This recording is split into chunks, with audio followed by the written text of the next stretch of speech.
Et Louis Dauphren, votre grand témoin ce matin, et Francis Ball, professeur émérite de sciences politiques à l'Université Paris 2, cofondateur de la Revue européenne des médias. Les médias, c'est peu de le dire, nous y vivons, nous les vivons, on ne peut même plus prendre de distance par rapport à eux tellement nous sommes immergés dans les médias. Vous savez que depuis 2 mois, nous vivons un rapprochement entre Radio Notre-Dame et RCF et donc nous avons nous aussi à nous réinventer et c'est l'occasion d'explorer du côté de Francis Ball ce qu'il en pense et puis de regarder son analyse sur ce 21e siècle, les médias de l'imprimé, les livres, les journaux, comme les médias du son et de l'image.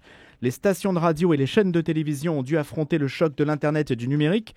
Aucun n'a disparu, mais tous ont dû se réinventer. C'est ce qu'il écrit dans la 19e édition de Médias et Sociétés qui paraît le 17 novembre aux éditions LGDJ. C'est un éditeur juridique connu des spécialistes et c'est une bible pour les journalistes et pour les spécialistes des médias. Bonjour Francis Ball. Une bible, c'est beaucoup dire, mais enfin... Sur cette antenne, on est compris.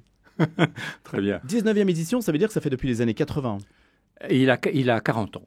Il a 40 ans, c'est-à-dire qu'il est né, ce livre, avec Internet, avec la première fusion entre les télécoms et l'informatique, c'est-à-dire ce qui a véritablement donné naissance, ce qu'on appelait à l'époque la télématique. Mais lorsque je m'étais présenté la télématique par des ingénieurs des télécoms, ils m'avaient dit « Oh, c'est pas grand-chose, ça c'était au tout début des années 80, c'est pas grand-chose. Vous savez, la télématique, c'est juste un téléviseur sans son et sans image. » Ce qui est vrai, c'est qu'au début des années 80, on l'a oublié, mais il n'y avait pas de son et il n'y avait pas d'image. C'était simplement la fusion, la première fusion, accessible à tout le monde, entre l'informatique d'un côté, qui allait donner aussi les PC, c'est-à-dire les ordinateurs personnels, et puis de l'autre les télécoms. Et quand vous avez enseigné à Stanford, on vous avait posé la question, ça avait Oui, beaucoup on m'avait intrigué. posé la question. J'étais très étonné parce que concrètement, c'était au début des années 80.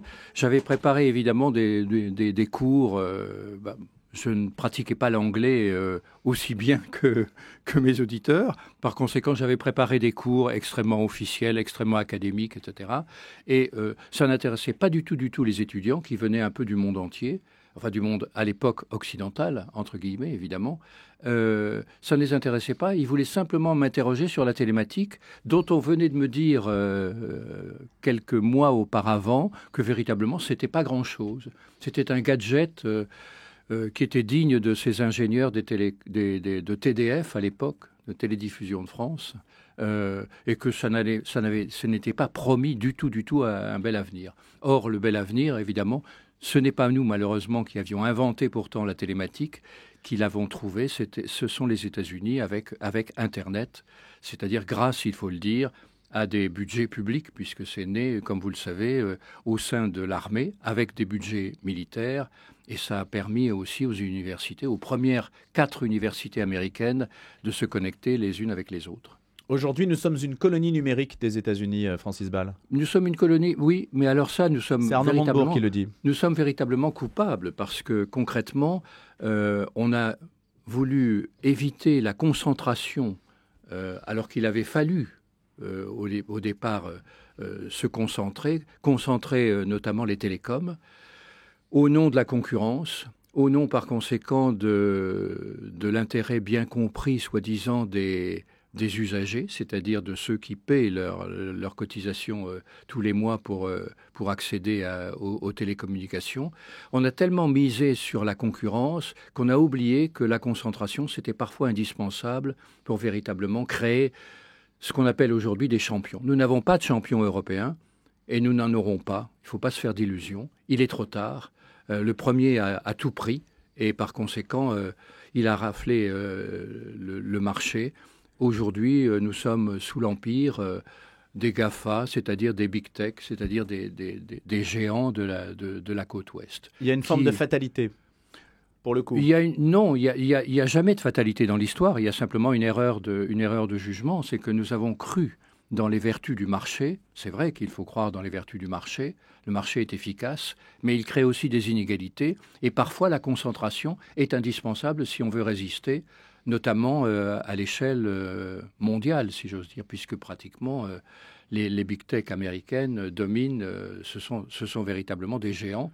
Et aujourd'hui, les géants créent d'autres géants, c'est-à-dire qu'il y a quelques années, on ne parlait pas de Netflix, il y a quelques années, on ne parlait pas d'Amazon, mais aujourd'hui, Netflix et Amazon sont des concurrents, comme Disney, on n'y avait pas pensé des grandes chaînes de télévision. Et justement, ils sont tous américains. Hein. HBO, Netflix, Disney, Apple TV, Amazon, MGM, tout ça c'est américain. Oui, Il n'y a mais ça ne veut pas dire qu'ils ne peuvent pas se nourrir aussi de produits français. Bien sûr, mais en français, en termes de production propre, vous avez Canal, Arte, TF1. Oui, et Media One, etc. Enfin, il y a quand même des géants qui se constituent au niveau simplement de la production, mais pas au niveau de la distribution. Or, ce qui compte, c'est aussi la distribution. La distribution sur un continent comme le continent africain, la distribution évidemment de nos produits, de nos films sur les autres continents. Vous, Francis Ball, qui avez enseigné aux États-Unis, quel regard portez-vous sur l'élection de Donald Trump, la réélection ? Elle n'est pas véritablement une surprise. Si vous fréquentez un peu les Américains, vous vous rendez compte qu'il y a quand même une proportion de plus en plus grande de gens qui sont déçus par la politique qui a été menée par les démocrates.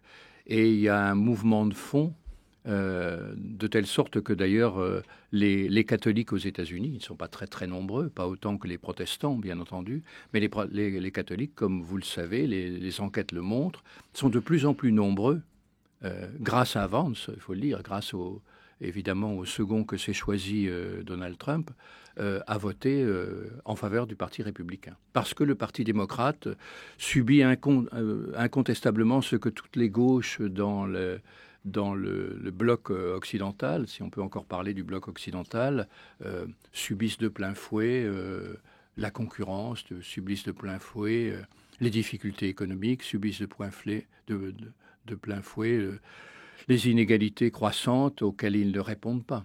Quel rôle les médias ont-ils joué dans cette élection ?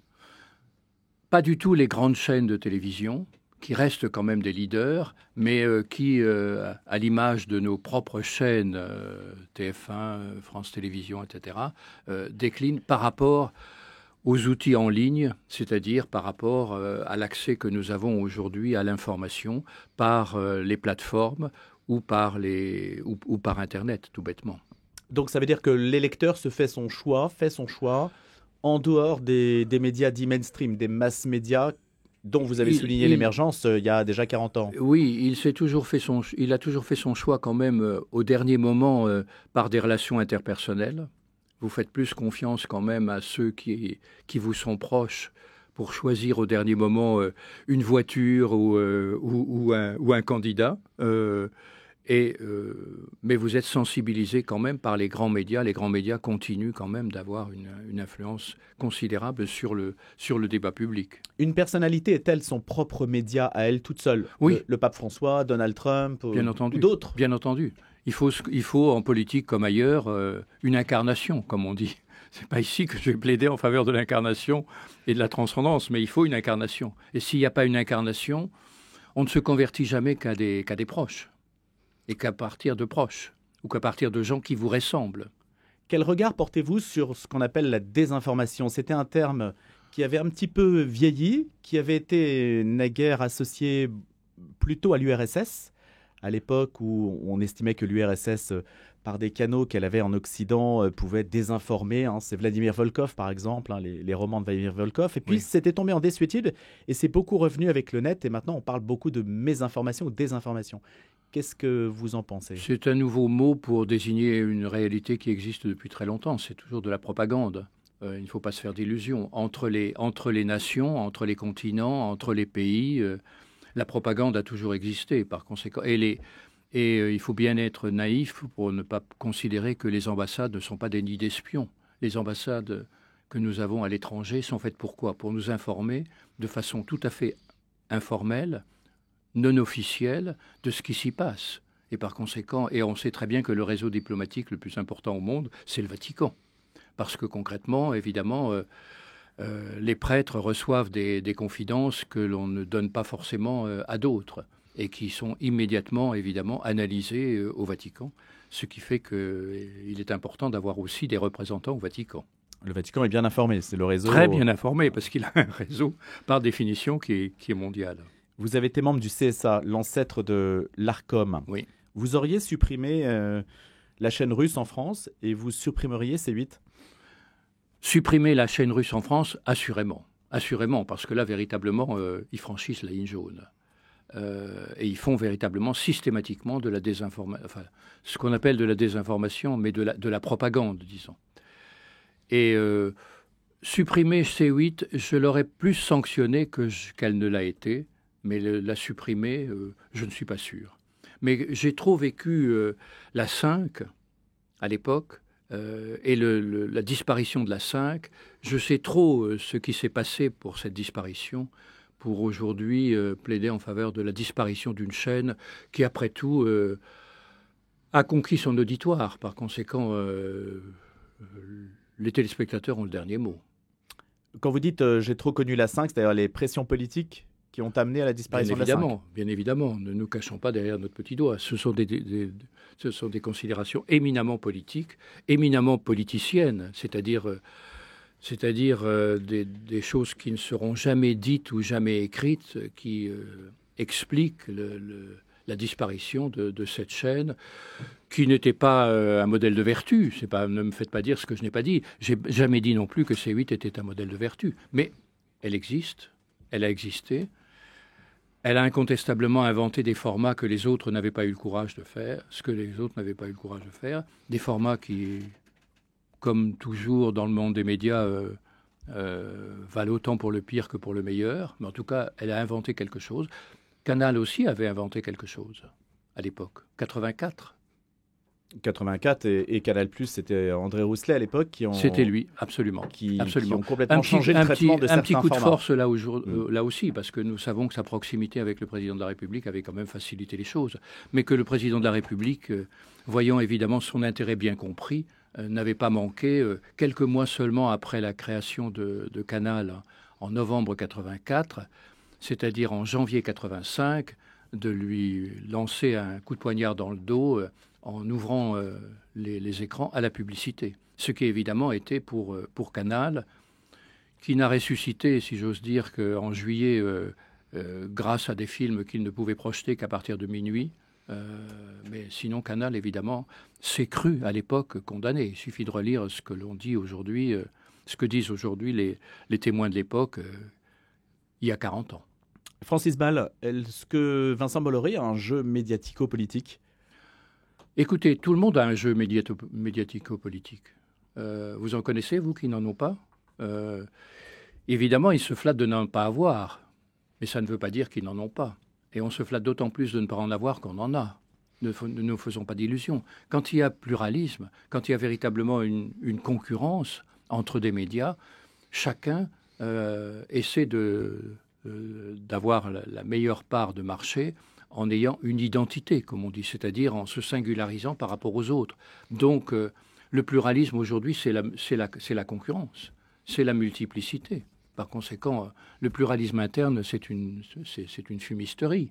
Le pluralisme interne, ça existait quand il y avait un monopole. On était bien obligé, par conséquent, de dire que chaque courant de pensée devait quand même avoir un tout petit peu pignon sur rue sur une antenne qui était en monopole. Aujourd'hui, le véritable pluralisme, c'est la concurrence. Mais le service public devrait être tenu à davantage de pluralisme par rapport à une chaîne privée, dans la mesure où la chaîne est financée par les contribuables. Il a une mission impossible. Il a une mission impossible parce que, inévitablement, il proclame la neutralité, et cette neutralité, on sait très bien qu'elle est impossible. Et par conséquent, vous ne pourrez pas éviter, dans une chaîne publique qui se réclame indépendante, qui se réclame neutre, d'être critiquée par les uns comme par les autres, pour tirer leur couverture dans un sens ou dans un autre. Mais si vous dites la neutralité est impossible, ça veut dire que la neutralité des agents de l'État est impossible. Vous remettez en cause quasiment la laïcité à la française, voyez ? Ah non.